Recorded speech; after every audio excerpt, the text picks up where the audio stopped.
Welcome back, students. This is your biology guide Mr. Hemant Kodara and you are watching Midnight Biology.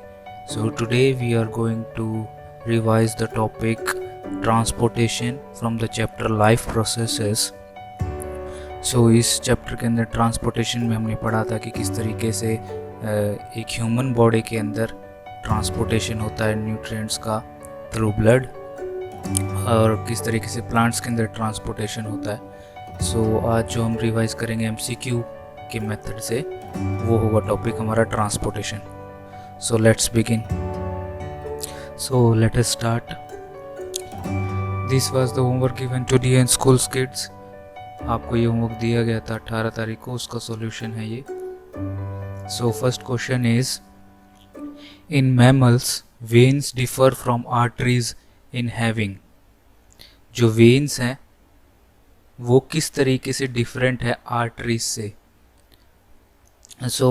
क्या veins की thicker walls होती है? नहीं, ये arteries की होती है. आर्टरीज का है. डीपली प्रेजेंट आर्टरीज होती हैं, वेन्स नहीं. Carry blood away from the heart. Heart से बॉडी पार्ट्स तक पहुंचाने का काम आर्टरीज का होता है, वेन्स का नहीं. इंटरनल वॉल्स सिर्फ वेन्स में प्रेजेंट होते हैं, आर्टरीज में नहीं. The correct option is internal walls. Next question is, oxygenated blood returns from lungs to the heart through. lungs oxygenated blood return होगा लंग से हार्ट में आ रहा है. हमारा जो हार्ट होता है उसके पास में कितने चैम्बर होते हैं? 4. ठीक है. यहाँ पे लंग्स थी, लंग्स से ब्लड आया है हार्ट में, और ये जो हार्ट में आया है ये कहाँ से आया होगा? जो लंग से जुड़ी हुई वेसल होती है उसके आगे वर्ड जुड़ा होता है पल्मोनरी. कोरोनरी वेन और कोरोनरी आर्टरीज दोनों क्या होती है? जो हार्ट की सेल्स को, हार्ट टिश्यू को ब्लड सप्लाई करती है, उनको कोरोनरी कहते हैं. तो यहाँ पे ये दोनों ऑप्शन तो यहाँ पे गलत हो गए. पल्मोनरी आर्टरीज एंड वेन्स, दो ऑप्शन है. आर्टरीज वो होती हैं जो हार्ट से डीऑक्सीजनेटेड ब्लड लेके जाती है, और वेन्स वो होती हैं जो हार्ट के पास में ब्लड ला के देती हैं oxygenated. The correct option is pulmonary vein. Next question is, in the circulatory system which is correct. Circulatory system हमारा ओरिएंटेशन के हिसाब से देखा जाए तो कौन सा करेक्ट ऑप्शन है? इसमें देख लेते हैं हम. ये हमारा राइट साइड होती है, ये हमारी लेफ्ट साइड है. इसको थोड़ा सा बड़ा कर लेते हैं गाइस, हार्ट के डायग्राम को. जो हमारा हार्ट होता है उसके पास में चैम्बर होते हैं 4. ये हमारा जो पोर्शन है वो क्या होता है? हमारा राइट साइड. तो राइट एट्रियम, राइट वेंट्रिकल, और लेफ्ट एट्रियम और लेफ्ट वेंट्रिकल. इस तरीके से अब हम करेंगे. हमारा जो ब्लड है फर्स्ट ऑप्शन में जा रहा है राइट वेंट्रिकल से सेल्युलर वॉल्स के थ्रू होता हुआ पल्मोनरी आर्टरी से होता हुआ लंग्स की तरफ गया. अगर यहाँ पे लंग्स है हमारी, ठीक है. जो ये सीक्वेंस बता रहा है वो है राइट वेंट्रिकल, सेल्युलर वॉल, और यहाँ से ये गया, और इसको हम क्या बोलते हैं? Pulmonary artery. करेक्ट ऑप्शन है ये, लंग्स तक पहुँच गया. नेक्स्ट वो बोल रहा है लेफ्ट वेंट्रिकल से सेल्युलर वॉल्व के थ्रू होता हुआ पल्मोनरी आर्टरी से लंग्स में गया. लेफ्ट वेंट्रिकल को वो जोड़ रहा है पल्मोनरी आर्टरी से लंग्स के थ्रू. तो ये जो पाथ होता है ये गलत है, ये नहीं होता है. लंग्स के थ्रू लेफ्ट एट्रियम के अंदर आता है, वेंट्रिकल के अंदर नहीं. वेंट्रिकल से तो बॉडी की तरफ जाता है. ये ऑप्शन गलत. राइट वेंट्रिकल से सेल्युलर वॉल होता है पल्मोनरी वेन नहीं होती है, यहाँ पे आर्टरी होती है लंग्स, इसलिए गलत. लेफ्ट वेंट्रिकल से सेल्युलर वॉल्व के थ्रू पल्मोनरी वेन से लंग्स में. लेफ्ट वेंट्रिकल से वापस वो कहाँ भेज रहा है? पल्मोनरी वेन के थ्रू. ये फिर से गलत. ये कहाँ जाता है? बॉडी के पास में. Correct option is first.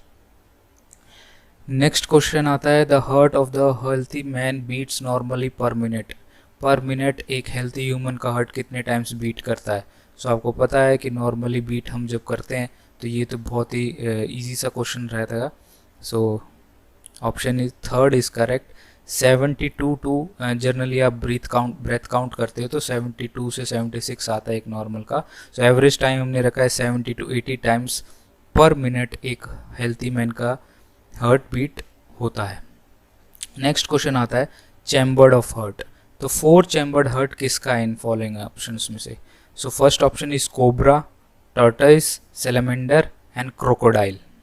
सो सबसे best trick chambered of heart को याद रखने की मैं बताता हूँ। हमारे जो ऑर्गेनिजम्स हैं वो 3 डिवीजन में डिवाइडेड है एनिमल किंगडम। सबसे पहले क्या थे, फॉर एन एग्जाम्पल जब अर्थ बना तो सारे के सारे स्पीसीज़ क्या थी, मैराइन स्पीशीज़, ठीक है, सब कहाँ रहते थे, पानी में। उसके बाद में पानी से इवॉल्व होके कुछ ऑर्गेनिजम्स क्या है, लैंड के ऊपर आना शुरू करे, तो उनको क्या बोला गया, मरीन थी, मरीन यानी फिशेस। उसके बाद में जो ऐसे ऑर्गेनिजम्स थे जो पानी में भी रह सकते थे और लैंड पे भी, तो उनको बोला गया था एम्फीबियंस, ठीक है, एम्फीबियंस। थर्ड ऑर्गेनिज्म क्या है, फिर वो जब लैंड पे आए, ये कहाँ थे, हमारे वाटर के अंदर, मराइन स्पीसीज, ये कहाँ आई थी, लैंड के ऊपर। और अब जो स्पीसीज थी जो लैंड पे आई थी वो टोटली लैंड पे ही बिलोंग करने लगी, टेरेस्ट्रियल्स पे रहने लगी, मैराइन में नहीं गए, वाटर के अंदर वो नहीं जाते थे, तो उन्हें बोला गया था क्या, टेरेस्ट्रियल, टेरेस्ट्रियल ऑर्गेनिजम्स, ठीक है। सो इस तरीके से हमारे ऑर्गेनिजम्स इवॉल्व हुए हैं। तो जितने भी ऑर्गेनिजम्स मैराइन हैं, वाटर स्पीसीज हैं, उन सभी का हार्ट कितना चैम्बर्ड होता है, 2। उसके बाद में जो ऑर्गेनिजम्स एम्फीबियंस थे जो लैंड पे भी रहते हैं और वाटर में भी, उनका चैम्बर्ड हार्ट होता है 3। और जो टेरेस्ट्रियल ऑर्गेनिजम्स हैं जो टोटली लैंड पे रहते हैं, अर्थ पे रहते हैं, सॉरी अर्थ भी नहीं, लैंड पे रहते हैं, उनको बोलेंगे हम 4 चैम्बर्ड हार्ट्स होते हैं उसके अंदर।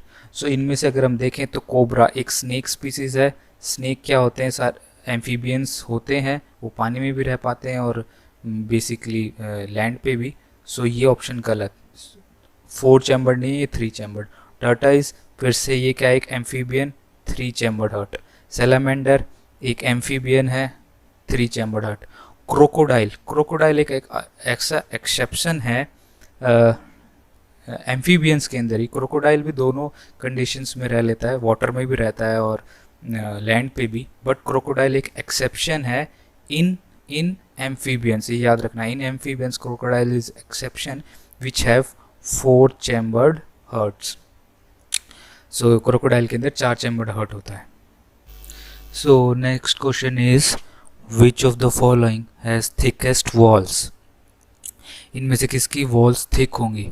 Right ventricle, left ventricle, right auricle, left auricle. So किसकी वॉल्स ज़्यादा थिक होती हैं? लेफ्ट साइड वालों की।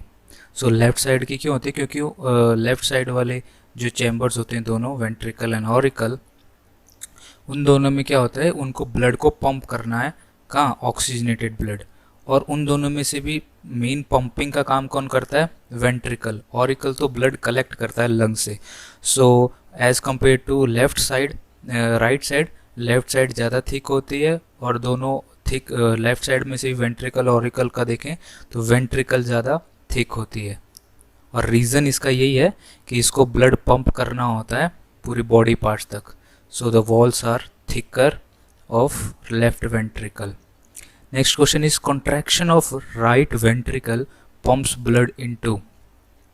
राइट वेंट्रिकल, तो राइट वेंट्रिकल अगर ये हार्ट है हमारा, हमारे हार्ट के अंदर अगर राइट वेंट्रिकल कौन सा हुआ, ये वाला पोर्शन, ठीक है। अब इसको ब्लड पंप करना है, और ये पंप कहाँ करेगा? लंग्स। तो लंग्स के लिए जो यहाँ पे वेसल आई है, इस वेसल का नाम पूछे यहाँ पे, तो डोर्सल आउटा नहीं, pulmonary.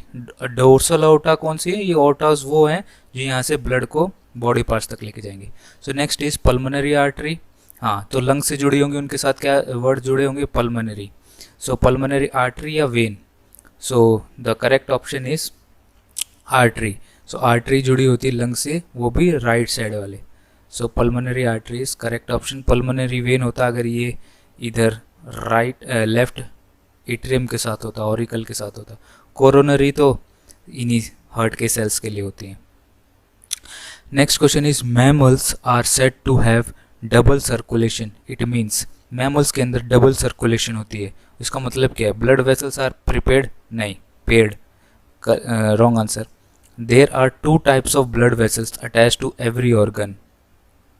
Collect there are two systems, one from the heart to the lungs and one from lungs to rest of the body. Not lungs, heart है यहाँ पे, lungs डायरेक्ट हार्ट से जुड़ी है और हार्ट फिर body part से जुड़ा है। Next question, next option is the blood circulates twice through the heart. This is correct option. So जो डबल सर्कुलेशन है उसके अंदर ब्लड जो है वो दो बार सर्कुलेट होता है, दो बार क्रॉस होता है हार्ट के अंदर। एक बार तो डीऑक्सीजनेटेड ब्लड आता है ब्लड हार्ट में और वो लंग्स तक पहुंचाया जाता है, और लंग्स से फिर वो वापस हार्ट तक पहुंचाया जाता है। अब हार्ट में ऑक्सीजनेटेड आ जाता है, वो ऑक्सीजनेटेड फिर बॉडी पार्ट्स तक। तो दो बार, एक बार अगर बॉडी पार्ट तक पहुंचाना है तो उसी ब्लड को दो बार क्रॉस होके गुजरना पड़ेगा हार्ट से। Next is ninth, the adult man normal BPs, BP means blood pressure. So the blood pressure of a normal adult man क्या होगा? सो नॉर्मल बीपी का जो रेंज होता है वो होता है 120 टू 80 mm ऑफ मर्करी। सो ये प्रेशर जो भी होता है mm ऑफ मर्करी में नापते हैं, और करेक्ट ऑप्शन इज 120 एंड 80। तो 120 हाई स्केल है और लोअर स्केल 180। सो अगर 80 से नीचे जाएगा तो लो बीपी और 120 से ऊपर जाएगा तो high BP. Next is the instrument by which blood pressure of a man is determined. So blood pressure नापने की मशीन को क्या बोलते हैं? अल्ट्रासाउंड नहीं, बीपी मीटर नहीं, ऐसा बीपी मीटर नाम की कोई चीज़ नहीं होती है। ये आपको कंफ्यूज करने के लिए ऑप्शन दिया था। स्टेथोस्कोप से हम हार्ट बीट नापते हैं, ब्लड प्रेशर नहीं। स्पेग्नोमीटर इज़ द करेक्ट ऑप्शन। जो आपके पास एक बीपी मशीन सी होती है, इस तरीके से होती है वो, उस पर एक स्केल लगा हुआ होता है उसके ऊपर, और वो स्केल कुछ इस तरीके से होता है कि यहाँ पे अलग अलग वैल्यूज़ होती हैं, और यहाँ पे एक छोटी सी ट्रे होती है, उसके ऊपर एक पंप सा जुड़ा हुआ होता है। सो वो मशीन जो होती है उसे कहते हैं sphygmomanometer, which measures the blood pressure. Next question is the instrument use to hear the heart sounds. Heart sounds को हियर करने के लिए कौन सा चीज़ हम यूज़ करते हैं, ऑब्जेक्ट, इंस्ट्रूमेंट यूज़ करते हैं? तो हार्ट की साउंड किससे यूज़ करते हैं? वो एक पाइप सी होती है हमारे पास इस तरीके से, जिसे हम डॉक्टर का हेडफोन कहते हैं, वो इस तरीके से होता है ना। इसको क्या कहते हैं? इसे कहते हैं stethoscope. So correct option is stethoscope. यहाँ पे इन चारों के बाकियों के यूजेस देख लेते हैं। इलेक्ट्रोकार्डियोग्राफ, ये हार्ट बीट को नापता है, ये कि हार्ट बीट किस तरीके से चल रही है। तो अगर आपने देखा हो कभी हॉस्पिटल में या टीवी पे, जनरली आपको इस तरीके से ऐसे चलता हुआ कुछ दिखता है, वो हार्ट बीट नापने वाला, वो है हमारा इलेक्ट्रोकार्डियोग्राफ। स्पिग्मैनोमीटर, ये यहाँ पे अभी जो बीपी नाप रहा था, ब्लड प्रेशर। स्टेथोस्कोप तो हो ही गया।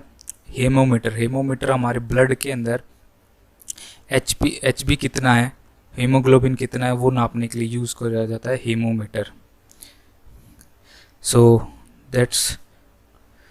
Next question is which one of the following is connected with transport of water in plants. कौन सा इनमें से ट्रांसपोर्ट करवाता है वाटर का? सो बहुत ही सिंपल क्वेश्चन था। जाइलम क्या करवाता है? हमारा वाटर ट्रांसपोर्ट। फ्लोएम हमारा फूड ट्रांसपोर्ट। एपिडर्मिस एक लेयर होती है, कैम्बियम एक स्ट्रक्चर बनता है जाइलम और फ्लोएम का, उसे कैम्बियम कहते हैं।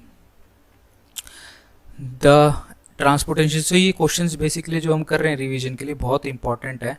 ये सिलेक्टेड क्वेश्चंस हर टॉपिक वाइज अगर हम देखें इस चैप्टर में तो लगभग हमारे पास अबाउट 70 to 80 क्वेश्चंस हो जाएंगे। सो बहुत ही इंपॉर्टेंट क्वेश्चंस हैं, आपके बाकी किसी भी टेस्ट में आते हैं।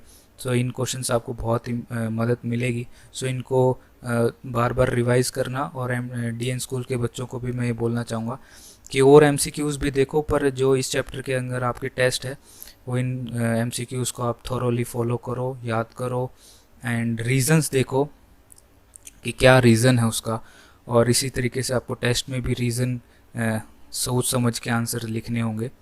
सो let us move on. Next question is the transpiration in plants will be lowest. Transpiration होता क्या? पहली बात तो ट्रांसपिरेशन होता है loss of water through aerial parts of the plant. Through evaporation, evaporation के प्रोसेस से होने वाला लॉस ऑफ वाटर उसे ट्रांसपिरेशन कहते हैं। होता कहाँ है? लीव्स के अंदर। वेयर अब यही जो ट्रांसपिरेशन है वो कब सबसे कम होगा, लोवेस्ट होगा? When there is a high humidity in atmosphere. अगर ट्री है और ट्री के आजू बाजू क्या है, बहुत ज़्यादा वाटर ड्रॉपलेट्स हैं यहाँ पे, ठीक है, ह्यूमिडिटी बहुत ज़्यादा है, तो ट्रांसपिरेशन हो पाएगा? बाहर कंसनट्रेशन वाटर की वैसे ही ज़्यादा है। सो लोवेस्ट जब भी होगा जब ह्यूमिडिटी सबसे ज़्यादा होगी, तो ह्यूमिडिटी के टाइम पे जो वाटर लॉस है प्लांट का वो बहुत कम हो जाता है। तो बाकी के ऑप्शंस वैसे ही क्लियर हो जाते हैं। तो हाई विंड एंड वेलोसिटी में तो बढ़िया हो सकता है। There is excess of water in the cell, नहीं। Environmental condition are very dry, dry है तो बहुत ही अच्छी से होगा, मैक्सिमम होगा यहाँ पे। तो विच of the following is not a function of transpiration? Transpiration इनमें से कौन सा एक फंक्शन नहीं है ट्रांसपीरेशन का? Excretion of minerals. So evaporation जो होती है उसके थ्रू कोई भी मिनरल एक्सक्रीट आउट नहीं होता। सो ये है करेक्ट ऑप्शन कि ये फंक्शन नहीं है ट्रांसपीरेशन का। ट्रांसपीरेशन का फंक्शंस क्या है? बाकी के ये तीनों फंक्शंस है। Cooling of leaves, so evaporation होता है। इवेपोरेशन क्या होता है? हमारा बेसिक सा नेचर है। इवेपोरेशन क्या करता है? कूलिंग इफेक्ट करता है। अपटेक ऑफ मिनरल, बिल्कुल, जब यहाँ से इवेपोरेशन होगा प्लांट से, जैसे ही पानी लॉस होगा तो जाइलम के थ्रू यहाँ से पानी ऊपर की तरफ जाएगा। अपटेक ऑफ वाटर, बिल्कुल अपटेक ऑफ वाटर होता है, और अपटेक ऑफ वाटर के साथ ही मिनरल्स भी ऊपर जाते हैं। Next question is water will be absorbed by root hairs when? अब जो रूट हेयर्स हैं यहाँ पे, जो रूट्स हैं, उन रूट्स के अंदर अगर यहाँ पे वाटर है सो वो अंदर कब जाएगा? क्या कंडीशन होगी? Concentration of solutes in the cell sap is high. तो ये जो सेल्स हैं इसके अंदर, सेल सैप, उसके अंदर जो सॉल्यूट की कंसंट्रेशन है, सॉल्यूट, सॉल्यूट क्या होता है? छोटे पार्टिकल्स इसके अंदर, और सॉल्वेंट क्या होता है? हमारा वाटर। सो वाटर कब अंदर जाएगा? जब सॉल्यूट की कंसंट्रेशन ज़्यादा है, विच मीन्स ऑटोमेटिकली सॉल्वेंट क्या है उसके अंदर? कम। सो अगर इसके अंदर सॉल्वेंट कम है और सोल्यूट ज़्यादा है तो ऑस्मोसिस का बेसिक सा रूल, ऑस्मोसिस एंड डिफ्यूजन का, कि हायर कंसंट्रेशन से लोअर कंसंट्रेशन। तो हायर कंसंट्रेशन वाटर मॉलिक्यूल्स की कहाँ है? यहाँ। और लोअर कंसंट्रेशन कहाँ है वाटर मॉलिक्यूल्स की? यहाँ। सो जो वाटर है वो रूट हेयर्स के अंदर चला जाएगा। So concentration of solute in the cell sap is high. The carbohydrates synthesized in leaves are transported through sieve tubes most commonly in the form of. So जो लीफ के अंदर glucose बना, glucose, ये जो ग्लूकोज था वो किस form में पूरे बॉडी के पास में ट्रांसपोर्ट हुआ है? पूरे प्लांट के अंदर यह स्टोर किया जाता है सीव ट्यूब्स के अंदर। सो ग्लूकोज की फॉर्म में होता है, बट वो पूरा का पूरा ग्लूकोज की फॉर्म में नहीं रहता है, ग्लूकोज की फॉर्म में तो ब्रेक किया जाता है। So not glucose, not cellulose, sucrose is the correct option. So sucrose की फॉर्म में क्या स्टोर होता है? वो हमारा जो कार्बोहाइड्रेट है वो स्टोर होता है। सो ग्लूकोज की फॉर्म में सिंथेसाइज होता है, बट वो सिंथेसाइज होने के बाद में काफ़ी सारे ग्लूकोज के ही मॉलिक्यूल होते हैं। ये ग्लूकोज की चेन होती है, इस तरीके से बनती जाती है, ठीक है। तो एक ग्लूकोज है, ये दूसरा ग्लूकोज है, तीसरा ग्लूकोज है, चौथा ग्लूकोज है। इस तरीके से जब दो ग्लूकोज आपस में जुड़ जाते हैं उनको बोलते हैं सुक्रोज, और सुक्रोज की फॉर्म में ये रहता है। सो सॉल्यूबल स्टार्च भी नहीं होगा। Main correct option is sucrose. So that's all for the topic transportation. I hope you enjoyed the video and learned something better. अच्छे से आपका रिवीजन हुआ होगा। And for 10th class guys, DN school के बच्चों, सब्सक्राइब द चैनल। यहाँ पे एक लिंक आएगा, फोटो आएगी, उसको क्लिक करो और subscribe the channel. Thank you guys, enjoy.